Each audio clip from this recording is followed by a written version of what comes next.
And my home life was great. There was nothing going wrong except for this deep, unsettled, there's something broken with the world and it's not right.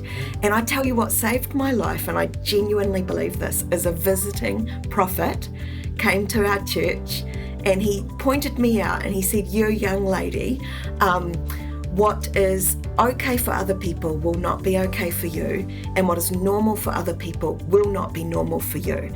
And at 8 years old, that saved my life because it articulated what I already knew to be true. Welcome to the Prophecy Project, an accessible prophecy podcast. In each episode, we explore some aspect of prophecy, from theology and practical aspects of hearing God, through to leading healthy prophetic cultures and exploring how prophecy can enhance local mission. Accessible Prophecy is a global ministry that helps individuals grow in the prophetic and helps local churches grow healthy and mature prophetic cultures. And now, here are your hosts, Andrew Hill and Christine Wanstall. Welcome back to the Prophecy Project, an accessible prophecy podcast. Andrew, it's great to see you. How are you today? I'm good. I'm really good. How are you? I'm really well, thanks. It's the dead of winter. And actually, I was on a call yesterday with a guy over in the States in Minnesota, and I was saying, "Oh, it's freezing here." And he's like, "How cold is it?" And I said, 13 degrees Celsius. And he scoffed at me saying, "Oh, that's our spring." But it feels pretty cold. It is pretty cold. It feels pretty cold for us. Now, today we have the awesome privilege of having with us Amy Page Whiting. Amy, welcome. Woo! Yay. Hello, and thank you for having me. It's so exciting to be here. It's great. All the way from New Zealand. Yeah, Aotearoa, the land of the long white cloud, brings you greetings. So Amy, good. Tell us a bit about yourself. Where are you from? What do you do? Who are you? Oh. Now you've automatically stumbled into a beautiful kind of contrast, I guess, between our two lands. So how you answer the question, who are you? In our Te Reo Māori concept, that is deeply grounded in where is your place, your tūranga waiwai, where do you stand in the land, and then who amongst do you stand in, on whose shoulders do you stand? So to answer that question from our place of being is so different to how you would potentially answer it. But also I'm Pākehā, so I'm white. And so we would answer it in the normal, like, "Hi, I'm Amy, and I'm married to Bevan." And so I think you find me in this conflicted space of how would I ever even answer that question. However, I'm Amy. You're married to Bevan? I'm married to Bevan, 24 years this year. Oh. Gosh, I mean, you get less time for murder. But we are based in Christchurch in the South Island, the city that shakes. We have two children, Maya, who is 17, and Levi, who's 13. I have the incredible privilege of leading a little faith community here in Christchurch, have done now for over 20 years. Alongside that, I'm also part of a leadership development group called Enrol, and we input into leaders who are sort of 25 to 40. We do a big input there. So a couple of hats, but that's me. That's where I am. That's awesome. So good. So you lead a really busy life. Oh, yeah. Apostolic by nature. So I need to have multiple things on the go, because if I only have one, I will kill it. So you've led us into an interesting space. So you're an apostle, but you're on this Prophecy Project podcast. So there must be some prophetic in there as well. So how does that both work together? Oh, that's such a good question. And I think really I would describe myself as a recovering apostolic, because I'm in like the Pentecostal church. And so, I mean, for years they had absolutely no framework of what to do with me, because I didn't present as someone who loved and supported their husband's ministry, the ministry was mine. And always has been. Bevan says he works an honest job. And so they didn't know what to do with me, and probably still don't. And having that apostolic gifting was not well received. And I think that I learnt early on that if I ever want to get my foot in the door, my secondary gifting of the prophetic is actually more accepted and more acceptable. And so the prophetic is probably something I've spent a lot of time in, and I'm actually only leaning now into what is my true primary gifting of the apostolic. So the prophetic is something that is beautiful to me and well lived in, I'd say. So when you talk about, like, that intrigues me, were you aware of the shift away from the apostolic, or was that something that just happened because of the culture you were in, and you're now suddenly going, oh my goodness, actually my wiring, like, I love sitting in the apostolic space, that starting new things space? Was that a conscious decision, or was it something that just happened? It was a pain-driven decision. Okay. Yeah. And I would say that that pain started from very early on. So like 8 years old. That's how early on I knew the pain and drifted to the prophetic. Yeah. So, all right, so let's focus on the prophetic elements. Like, what was it, what's it like, how does that look like in your life? What's the prophetic like? What form does it take for you? So, like I say, very early on, my parents were first-generation Christians, and they moved us from the North Island, and all of our family and all of our connections, they felt this sense of the call of God to come down to the South Island, to Christchurch, to go to Bible school. And so probably modelled for me is this very early on stage, that was when I was 5, of when you hear the voice of God, you believe in it so much that you would pack up and sacrifice everything you have, take one container and your family, and go to a place you never knew. That is, I guess, what was modelled for me, and therefore what I stood in. And then we never went home, actually. We stayed in Christchurch from then on. But I'd go, that was my lived experience. And I think that awakened that sense of the prophetic in me from very early on. It was in the sunroom of the house we were living in while Mum and Dad were at Bible school that I came to know Jesus personally. And I think that sense of knowing that God speaks and you move was just what we did. Yeah. So that's amazing.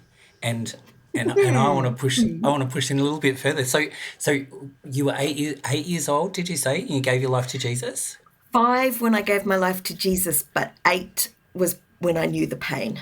Wow. And then when did you? So we're trying to zone in on that prophetic edge. So when did you really start recognizing I'm hearing God here, and how did you do that? So I mention 8 as being significant because I think I knew that there was something very wrong with the world, and I could feel the pain of that. And even as a small kid, so I just know if you've got kids who are presenting this way, they know it before they ever have language for it. And it was so much so that actually by 8, Mum had me in a psychiatrist's office because I just kept saying, I want to kill myself. Like by 8. And my home life was great. There was nothing going wrong except for this deep, unsettled, there's something broken with the world and it's not right.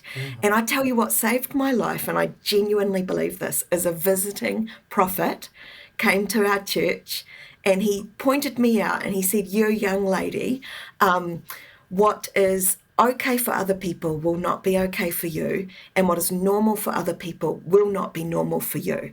And at 8 years old, that saved my life because it articulated what I already knew to be true.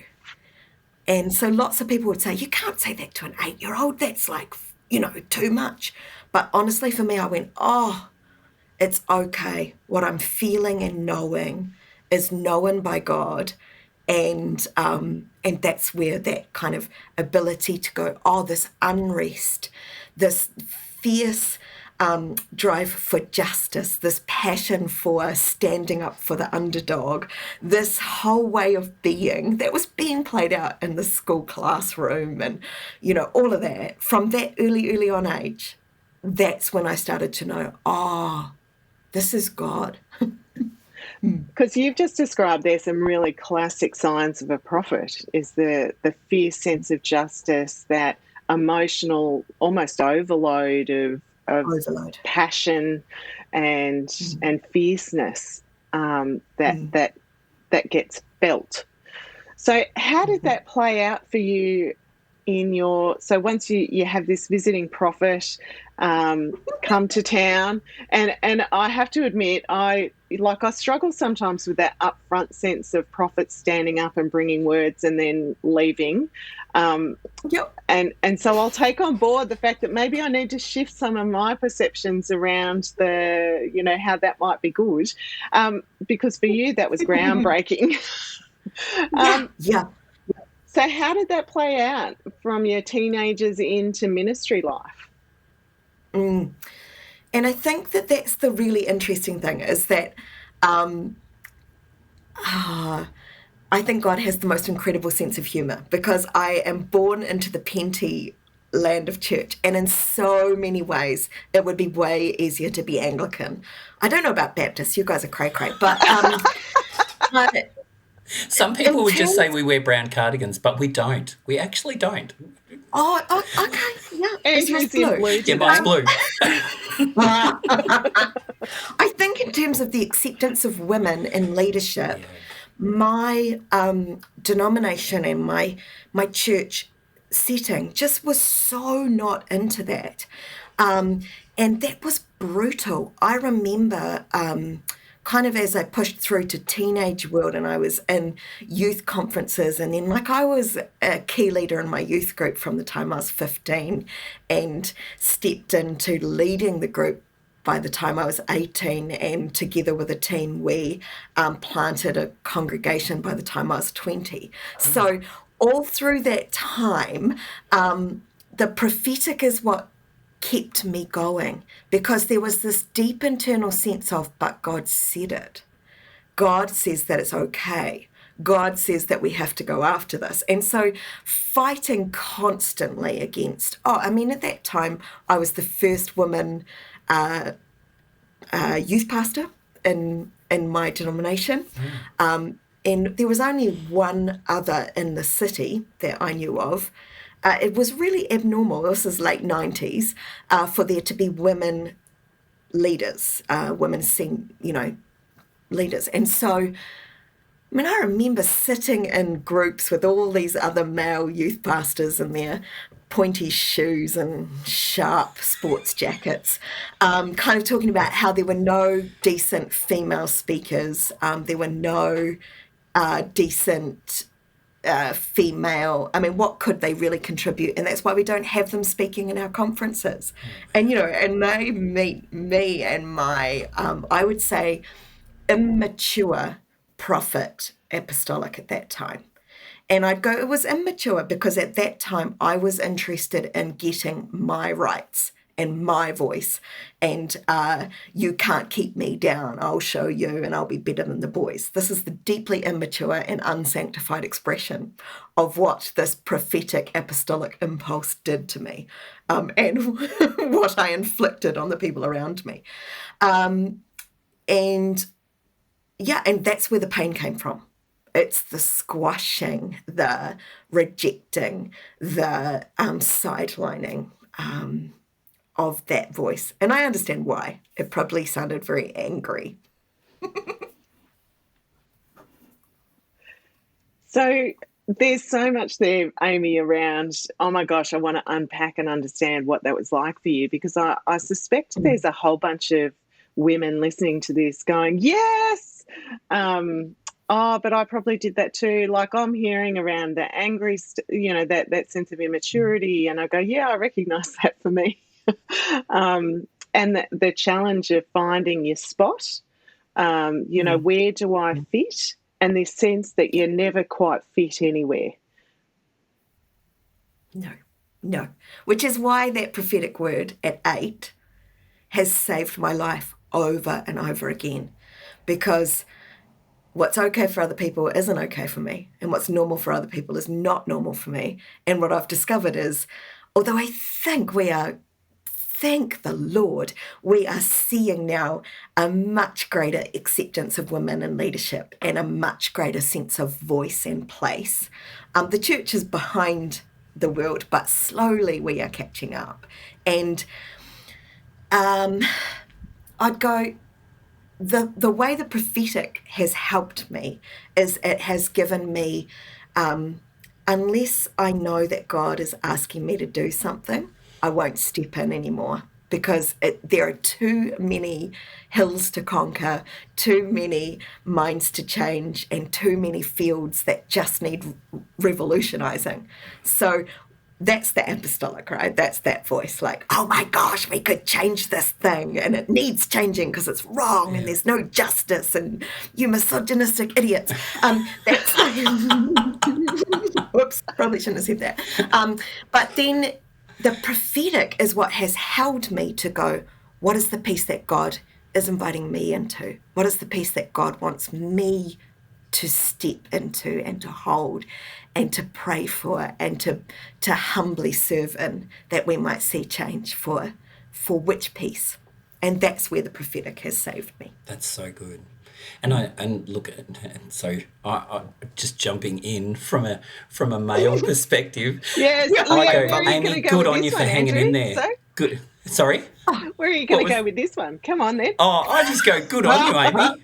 Good on you for hanging in there, and good on you for pushing through, because I sit there and I go, God has created people with gifts, and I get to the point now of really hearing what you're hearing, the pain, and I am so sorry that you've experienced that, and I think from a perspective of leadership within, church leadership within Christian circles, I want to champion women, and I want to champion the use of the gifts that God has given to his people.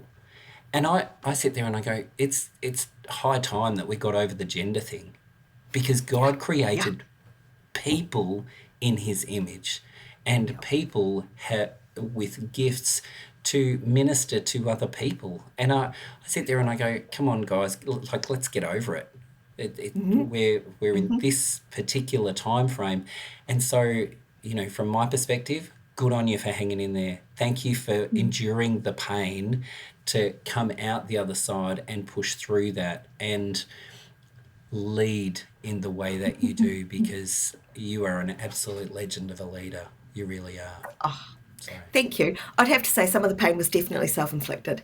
So, it's both, because when you go in angry and you're trying to fight a system, and the system to you looks male, that actually isn't the beauty of the gospel. That is the sense of unfairness and injustice that comes from a selfish ambition.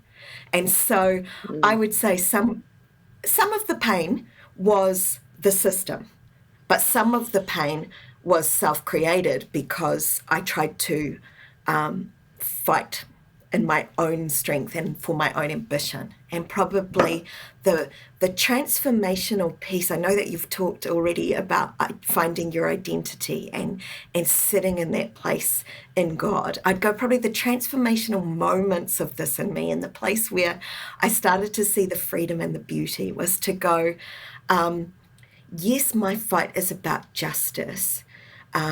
However, that's how God's wired me up.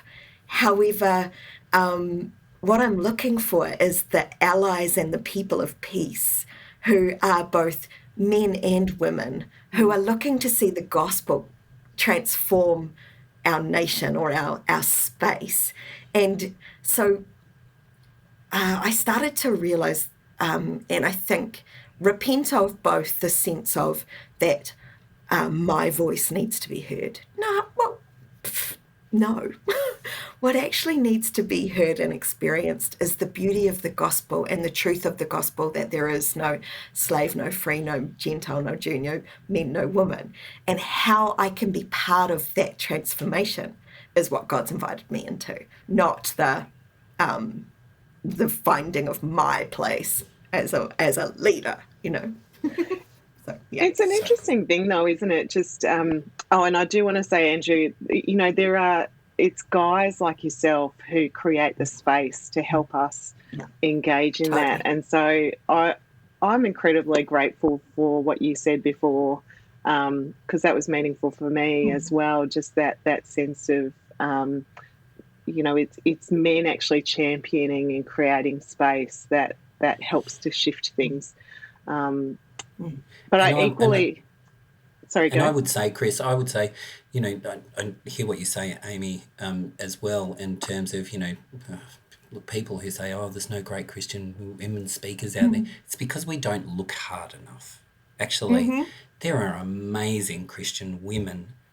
There are amazing Christian women speakers that we've just got to look. I've been in churches where people go, oh, we'd love to appoint women elders, but we just can't find them. I'm like, guys, they're right under your nose. Man, there's Christian women who are leading massive businesses across our nation.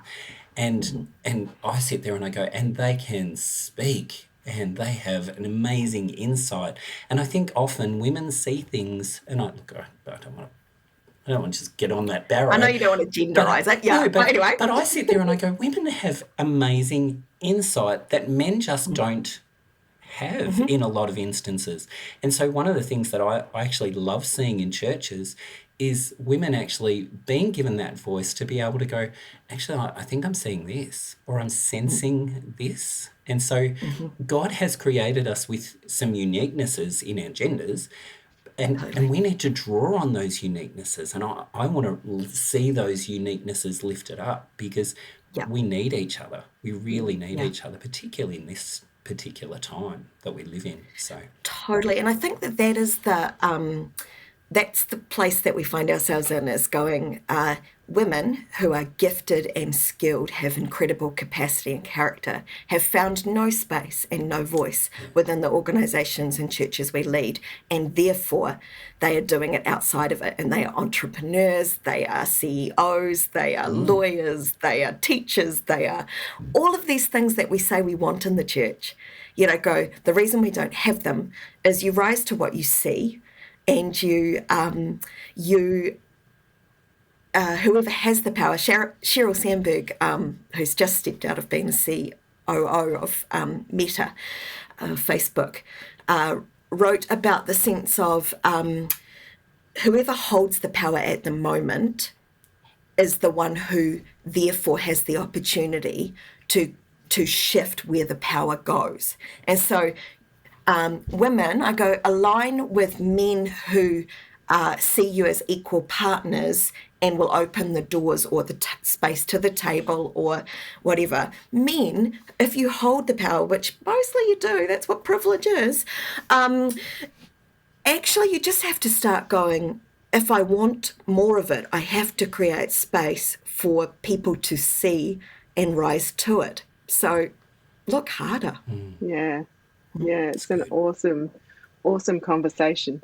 So I'm going to shift us back into the prophetic space. I was going to ask you, set you a challenge and see if you could say the Prophecy Project and Accessible Prophecy podcast fast 5 times, just to say, because I reckon it's a bit of a tongue twister. But we won't do that today. So let's head back to the apostolic prophetic, to those giftings that sit alongside for you. What's it like for you as a leader now, to see that apostolic come forward, but actually to have the prophetic right alongside it? Like, how does that play out in your leadership now? Because that's the key partnership that we are often looking for. is that the beauty of the prophetic gifting is that it gives the timing and the right emphasis to an apostolic idea or an entrepreneurial reach or a desire to be sent. And I go, so often we see apostles getting into trouble because they just have so many great ideas and so much energy and desire to go that they will railroad over any obstacle that there is. But the beauty of what the prophetic does is it goes, this is the timing, this is the way, this is the being that you must have, and this is the sense of where and when and how. And so I think my apostolic is deeply influenced by my prophetic, because the prophetic goes, but what is God saying? And so I won't move until I'm really, really clear on that. And I think that probably makes me look a lot slower and a lot less prolific than some of my other apostolic friends. Although deep down in my heart, my apostle is like, let's just go. But that's an amazing insight to be able to say, you're trying to discern what God is saying, and yet your apostolic side is pushing forward. But do you feel like that brings a good balance to your giftings? Because it sounds like it should. You know, the apostle, because the apostle would go, yeah, let's just go and take the mountain. And yet the prophetic is God telling us to take the mountain? Yeah. And which mountain to take? Yes. And so that prophetic insight, I just go, wow, how cool is that? So not just take the mountain, but is God telling us to take the mountain, and which one? Yeah. That's so cool. It's so beautiful and can be life-saving if I let it. And I think that that's the challenge now, is that the more I step into the apostolic wiring, the more the challenge is to go, but what's God's timing and who's God's people and what is God's way? And I think, when you said I'm a very busy person, I think that is actually the grace that I only lead my church community 2 days a week. I think that is actually a grace that makes sure I don't kill the church, because I want to go faster than they will ever go. And so the prophetic wisdom is, therefore, expend some of your excitable energy in other spaces so that the church doesn't pay the cost of your apostolic drive. Because that was my next question around, if the apostolic and prophetic sit in you, in your gifting, what's that like? How do others experience your leadership? And I think you've articulated some of that around, well, sometimes I kill them because I leave this, apostles in their strength leave emotion, I won't say will, can leave emotional wreckage in their wake as they do new things. Yeah. What do you think it's like for the leaders or your church around you to experience that? That's a knowing giggle. I think there's something knowing there. Well, the beautiful, gracious ones in my community would say, Amy, we see that you're learning. And I think that's the thing, is going, the prophetic piece allows me to listen to the shepherd teacher voice, which talks about, they talk about apostles having the right trajectory and shepherds or teachers having the pace. And so I would go, the prophetic voice graces me with the ability to go, there are other people who would do better at telling me the pace. And my church benefits when I listen to that. And also in this, and being honest in this, I would say, and I can see where at times in my leadership and in my ministry, I have unnecessarily hurt people because I haven't listened to pace. Wow. That's a really good insight. Well, that's the one that keeps you awake at night, right? It is. But it is a really good insight to be able to recognise that, the apostle will push further.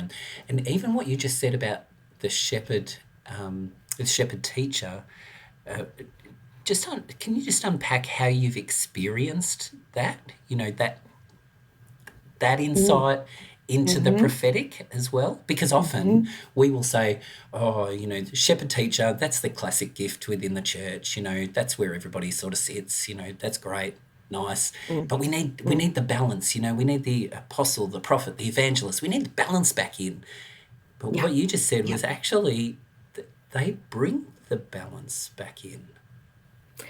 Oh, and I have learnt this, and my community has at times learnt this the painful way of, I'm just like, the apostolic prophetic voice, like the prophetic voice for me goes, God said it. And so I know that in my bones, and therefore that emphasizes or gives me the drive to go ahead. And I would go at times faster than it should have been for the body. And so the shepherds are saying, the people are hurting, or the people don't understand this. And my prophetic voice would go, but God said it. And, we're just being obedient. And obedience is the most important thing. And fruitfulness comes from God. And so, I've probably misused that prophetic lever, because it's hard to resist that. You can't say God hasn't said it like that, flip me. But what I haven't at times listened to is the shepherd saying, yes, God has said it, and we're not disagreeing with that. But have you thought about the ramifications of what this means for moving people and families and older people, and what this is going to mean for the systems people? Like, can we update the website fast enough? They're our teachers' voices, and they're just like, you're killing me, because your pace is not sustainable for the things we need to do to make sure that the whole community goes with us. That's really good. So I have learnt to deeply value and look for those voices. And as we honour those voices, it's like the shepherd teachers don't get to be an unnecessary handbrake to the apostle, but the apostle doesn't get to be an overriding accelerator. That's a good. Yeah, I like that. That's a really good sense around how they work together. The handbrake and the accelerator, or the brake and the accelerator, because you use the term pace. It's the pace around how these things come into play. And, there is so much richness there around how the giftings interact. But I'm aware we're coming to the end of our time in the podcast. Yeah. And I'm always keen to explore from a personal level, what are the predominant ways that you hear God? What's your go-to in terms of, if I said, how do you prophetically hear God? What's your go-to ways? Action thriller movies. Sorry, most people go, serious? I'm reading scripture and something jumps out, or I pray for someone and a picture comes. Like, you go action thriller movies. I can't, sorry. It's outrageous. So give me an example of what you'd call an action thriller movie. Oh, like any of the, so literally at the movies, the blockbusters. So, oh man, I can't, I can't even find them now. But are you talking Fast and Furious? Are you talking, sure. Oh, really? Marvel movies? Sure. Yeah. Yep. Really? Yeah, absolutely. Because I would go, I think the reason that works is I use movies as therapy. So, and therefore ones that shoot people are really good. But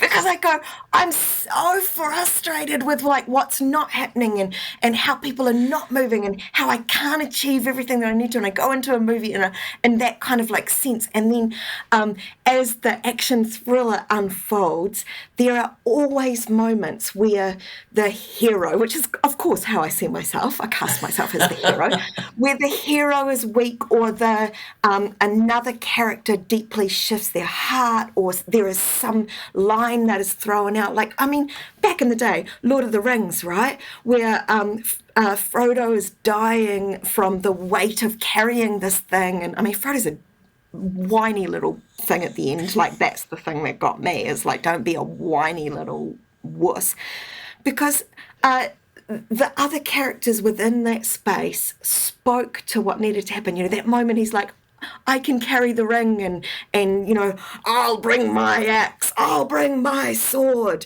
And, you know, the little whiny hobbit that goes, I don't know where we're going, but I'll bring some bread. You know, it's like, oh my gosh, I need a team. That, you know, like that movie spoke to me. I need a team. Good. You know, and so honestly, I think that God gets me in those moments about my leadership, because I see myself, or I cast myself in a certain way, and God cuts across it and goes, nah, this is what's going on. So genuinely. So genuinely, you hear God in action thriller movies where he speaks profound moments and words around your leadership and what he wants you to do. Yep. That is... But don't tell the church eldership that. You know, you just said this on a podcast. Oh. They might listen to it. Genuinely. Yeah. Just we, you know, of course, Amy will edit things out. Please do. Which we may not. Amy, this has been an amazing conversation. You are just an incredible leader, and what I've valued about today is your honesty, your integrity at saying, this is who I am and this is how it's been for me. Because I think in sharing stories around our own personal journey, it actually helps us understand for ourselves what it looks like. Like, I've gained so much out of this conversation, and I suspect Andrew has too. And so we are deeply grateful for your time and your honesty and your vulnerability sharing. Oh, thank you, my friends. It's been a lot of fun. So we look forward to the next time we get to chat to you, and we will see you then. As always, if you're listening to this podcast, we would love to hear your feedback. We've started to receive some stories from people about how God's been speaking to you and the impact that it's had for you, and they are just gems for us to receive. So we'll start sharing those on our next podcast. But we will see you soon. Thanks, guys. Awesome. Thanks. Thank you. Take care. Thank you for listening to the Prophecy Project. We hope you've been encouraged as you've listened today. We would love to connect with you. You can do that by following Accessible Prophecy on Instagram and Facebook. If you have a question or topic you would like us to cover, please check the podcast information description for ways that you can connect with us and for links to resources, workshops, and coaching. We hope you'll join us for the next Prophecy Project podcast.